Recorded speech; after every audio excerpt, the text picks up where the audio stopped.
पार ज्याच्या रूपाला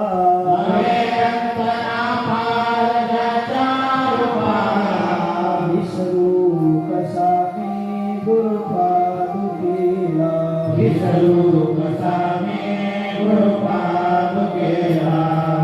जो साधूचा जीवांकित झाला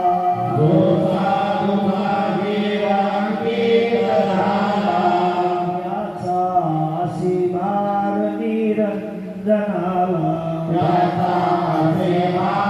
निरंजनाला नारायणाचा भ्रमदूर केला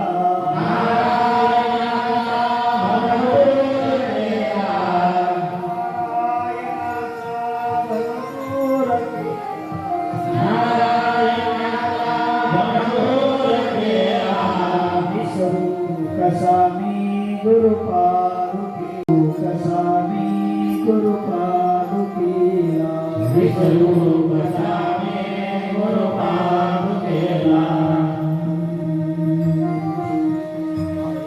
ज्यांना पाताक्षणी खुलतो माझा मुखडा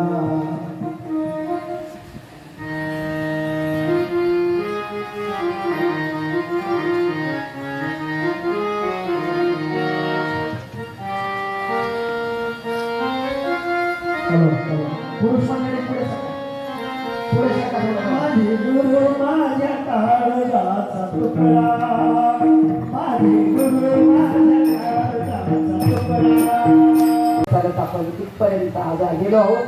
किती वर्ष पूर्ण झाली? 28 वर्ष पूर्ण झाली.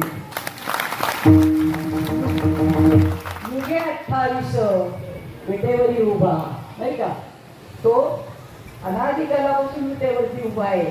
परंतु आम्ही सुद्धा सुरतमध्ये पाऊल टाकून झालेली आहे. मला तरी त्याचा फार मोठा गौरव आहे की एक लेडीज एवढं कार्य करू शकते. तुम्हाला आहे की नाही मला माहिती नाही का? परंतु हे कार्य करण्याची प्रेरणा माझ्या सद्गुरूंनी जी मला दिली आणि ती प्रेरणा करण्यासाठी तुमच्यासारख्यांनी जी साथ दिली, साथीशिवाय काही करता येत नाही का? आज विचार कोणी कुठून आले? सुरतमधले सगळे भाग. आता सगळ्यांची नावं नाही मला सांगता येणार. सुरत काय, नंतर वापी, आणखी बारडोली, नवसारी. त्यांनी आपलं नाव लगेच सांगितलं नवसारी नाही का? तुमच्याबरोबर किती लेकरं वाळ आणली तुम्ही? मला लेकरं वाळ पाहिजे बरोबर. तर माझे सगळे नातवंड परतोंड आहे. अख्खा महाराष्ट्रामध्ये नातवंड परतोंड आहे. विचार करा, श्रीपाद बाबांची मी एकटी ज्या श्रीपाद बाबांनी अनुग्रह दिला, प्रबोध दिला आणि कार्य करण्यासाठी अधिकार दिला, त्या काळातली मी फक्त एकटी आहे.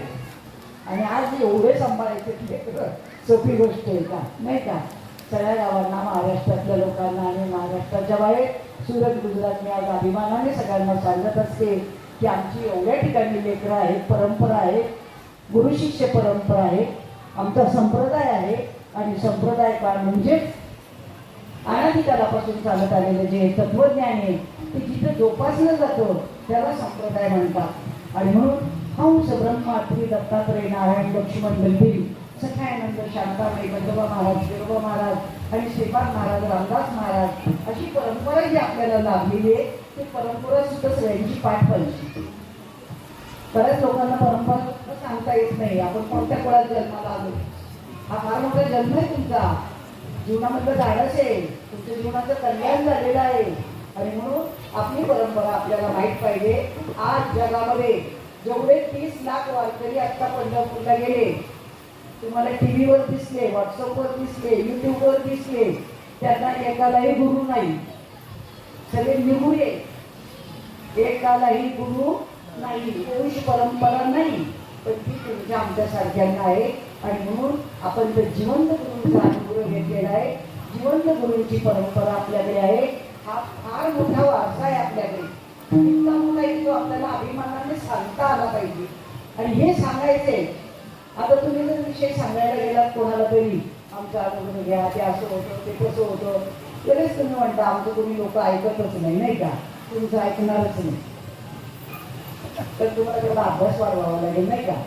मग त्याच्यासाठी सोनार बोलवावं लागेल. सोनाराने काटवावं लागतात ना नाही का?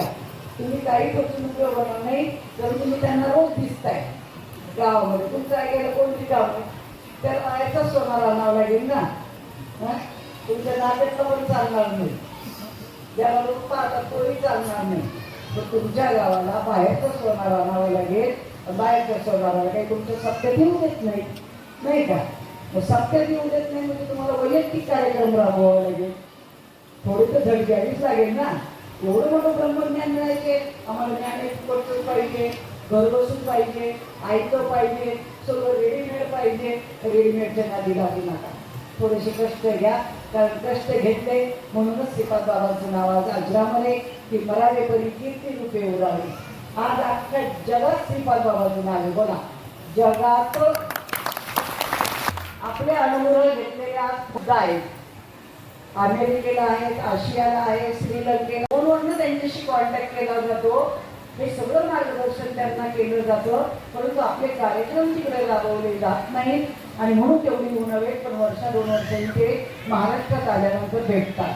मग एवढी की 7 समुद्रापलीकडे श्रीपाद बाबांचं नाव जाऊन पोहोचलेले. श्रीपाद बाबांनी आपलं नाव सार्थक केलेलं आहे. काय नाव आहे आपल्या बाबांचं? श्रीपाद. पाद म्हणजे चरण, तुमचे चरण, ते श्रीपाद बाबांचं नाव. आणि त्यांच्यानंतर त्यांना जे खांद्याला खांदा लावून कार्य केलं त्यांचं नाव काय? रामदास बाबा.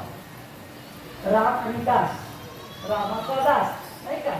मग त्या महात्म्यांनी जसं खांद्याला खांदा लावून कार्य केलं, गरिबी श्रीमंती पाहिले नाही, कोणाकडे कसं जेवायला आहे ते पाहिलं नाही, कोण किती पैसे देईल ते पाहिलं नाही. ते वर्णन सांगण्याची गरज नाही. जवळ तुम्हाला सगळ्यांना माहीत असेल की खिशात 20 रुपये असले तरी माझ्या श्रीपाद बाबांनी कार्य करावं. कधी कुणाला म्हटलं नाही, कधी शब्द ऐकला नाही, कधी हात पसरले नाही. आणि अशा श्रीपाद बाबांचं आचार विचार आणि उच्चार या सानिध्यात राहिल्यामुळे ते जे वळण, ते जे संस्कार, ते जे आत्मसात झाले तेच पुढच्या लोकांनी आपल्यामध्ये अंमलात आणावे. एवढंच मला वाटतं. याच्यापेक्षा मी वेगळं काही सांगणार नाही. की श्रीपाद बाबांनी जसं कार्य केलं कशाचीच अपेक्षा केली नाही, कधीच नाही. हो, तुम्ही जेवायला काय देता हे कधी पाहिलं नाही. तुम्ही कीर्तनाला कुठं उभं करता हे पाहिले. आम्ही उकिडावर सुद्धा कीर्तन केली तरी लोक घडवले. कारण तो काळच खूप बेकार होता. आणि अशा काळामध्ये कार्य करता करता त्या भगवंतांनी ते पाहिलं, साथ दिली. आणि म्हणून आज एवढे चांगले दिवस पाहायला मिळतात. आम्हाला कधी हा एवढा स्पीकर माहीत नव्हता, ते स्टेज माहीत नव्हतं, एवढा हॉल माहीत नव्हता, एवढे पाची पक्वान्न माहीत नव्हते. आणि त्या महात्म्याच्या हाताखाली कार्य करत असताना 10 वर्ष असं कार्य केलं, परंतु त्याचं समाधान मात्र खूप मिळालं. आणि ते समाधान तुम्ही सुद्धा आत्मसात करा. पण केव्हा करा? फक्त चिंतनाने मिळेल. चिंतनाला खूप दात पाहिजे. रोजच आपल्या भागामध्ये कीर्तन प्रवचन होईल असं नाही, तर त्याची